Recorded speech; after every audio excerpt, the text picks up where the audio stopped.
94 Harish Mukherjee road. কেমন আছো কলকাতা? নমস্কার সকলকে, আমি সুরজিৎ আর আপনারা শুনছেন 94A হরিশ মুখার্জি রোড। আজ আপনারা এমন একটি ঘটনা শুনতে চলেছেন যেই ঘটনাটি ঘোরপিতার একজন লোক পাঠিয়েছে এবং ঘটনাটি ঘটেছে তার একান্ত পরিবারের একটি লোকের সঙ্গে। ঘটনাটি একটু বড় হওয়ার কারণে আমরা ঘটনাটি দুটি পার্টে বিভক্ত করেছি। পরের পার্ট আসবে পরে, আজকে প্রথম পার্ট, এবং এরপর থেকে কিন্তু সিরিজ শুরু হচ্ছে। এমন অনেকগুলি সিরিজ যেতে থাকবে, একটা সিরিজে দুটো ঘটনা, দুটো পার্ট হবে, পরপর আসতে থাকবে সব। তো বেশি বকবক না করে শুরু করছি আজকের ঘটনা। আমি আপনাদের সঙ্গে আর আপনারা আমার সঙ্গে শুনে এখন 94 এই হরিশ মুখার্জি রোডের আজকের এপিসোড গর্ভেতার গহন জঙ্গল। হঠাৎ আমার জীবনে যে এমন সময় আসবে তা আমি কল্পনাও করতে পারিনি। এক সপ্তাহের মধ্যে বাবা, মা, দিদিকে হারালাম। আমি একা। আমি কি করব? আমি একা। আমি একা।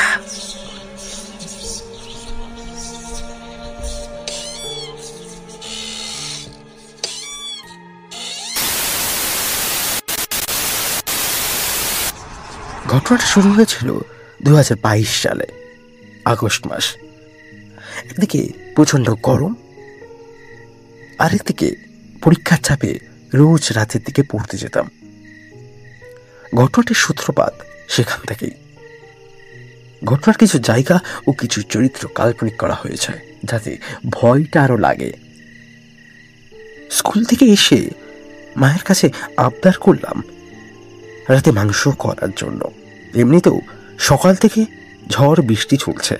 যাই হোক, কাল থেকে বাবা প্রেশারটা একটু বেড়েছে, তাই মায়ের কাছে আবদারটা মা আমাকে আনতে বলল।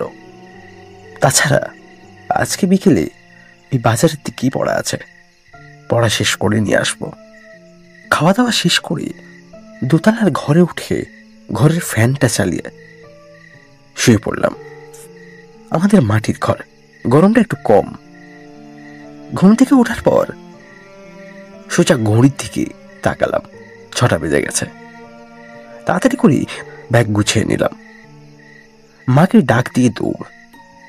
মাংসের টাকা মা আমার কাছে আগেই দিয়েছে, ঠিক দুপুরের সময়। পড়তে থেকে বেরোলাম, তখন বাজে রাত 10টা। সোজা বাজারে গিয়ে রাতের মার্কেট থেকে মাংস কিনে বাড়ি ফিরছে। তখন আর কটা বাজে? জোর 8:35 হবে। হঠাৎ মনে হলো আজ একটু বেশি অন্ধকার চারদিকটা, তার মধ্যে ঝিঝি পোকার ডাকটাও একটু বেশি। কিছুক্ষণ ঘন করে দাঁড়িয়ে রইলাম আমি তো ভুলেই গেছি, আজকে তো অমাবস্যার রাত। আজকে তো অমাবস্যার পরের দিন, তাই চাঁদের আলোটা একটু কমই পড়ছে। ফোনের টর্চটা চালিয়ে এখন আমি বাড়ি ফিরছি। হঠাৎ পায়ের কাছে একটা শব্দ হলো, প্যাচ করে।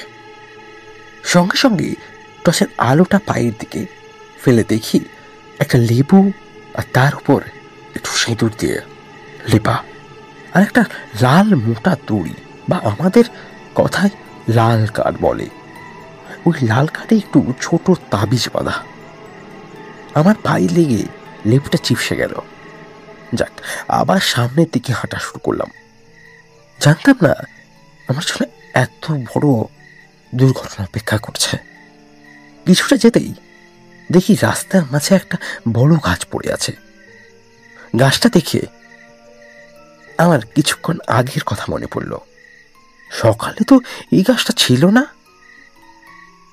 এখানে রাতের বেলা বেশি লোক যাতায়াত করে না, আর এটা জঙ্গলের এক পাশে, তার মধ্যে গ্রামের দিক। তাহলে কি সন্ধ্যাবেলা পড়েছে? গাছটা বেশ বড়, তাই সরাতে না পেরে তার উপর দিয়ে গেলাম। সঙ্গে সঙ্গে একটা হিমশীতল বাতাস আমার গা দিয়ে বয়ে গেল। পুরো শরীরটা শিউরে উঠল তক্ষণে।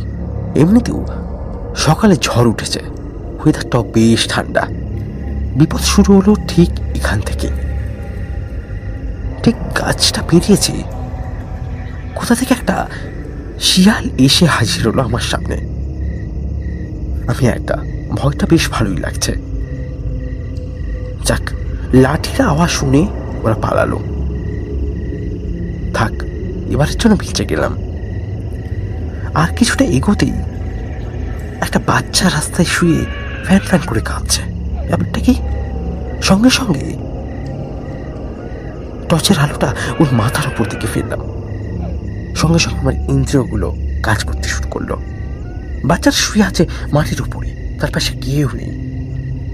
কিছুক্ষণ চারদিকটা ঘাঁটলাম। বাচ্চার মা বাবা তো এখানে নেই, তাহলে বাচ্চাটা এখানে কেন? যাক, কিছু না ভেবে ভালো মানসিকতায় হওয়ার জন্য বাচ্চাটাকে কোলে তুলে বাড়িতে আনলাম। বাড়িতে এসে মা অবাক হলো, কার বাচ্চা টাচ্চা কুড়িয়ে নিয়ে এসছিস? কিন্তু সেই দিনে যে এমন ঘটনা ঘটবে আমার কল্পনাও করতে পারিনি। খেয়ে দিয়ে শুয়ে পড়লাম। তখন বাচ্চাটাকে রাতে গলা ভাত আর একটু আলু সিদ্ধ খাইয়েছে। বিস্ফোরণ নয়, ছোটই বাচ্চাটি। রাতে কিছুক্ষণ শোয়ার পরে কেমন যেন একটা শব্দ হলো পাশের ঘর থেকে। যে ঘরে বাবা শুয়ে, তার থেকে উল্টো দিকে আমার দিদি এবং মা শুয়ে, আর আমি একটা ঘরে শুয়ে থাকি। সঙ্গে সঙ্গে আমি ওই ঘরে এগিয়ে গেলাম। দেখি বাচ্চাটা আমার বাবার চোখটা ছিঁড়ে ছিঁড়ে খাচ্ছে। বাবা চিৎকার করছে কিন্তু পারছে না। সঙ্গে সঙ্গে দরজা বন্ধ করে আমি আমার ঘরে চলে গেলাম। তারপর যা ঘটল, আজকের মতো এইটুকুই। পরের দিন ঘটনা নিয়ে আবার ফিরবো। Good night.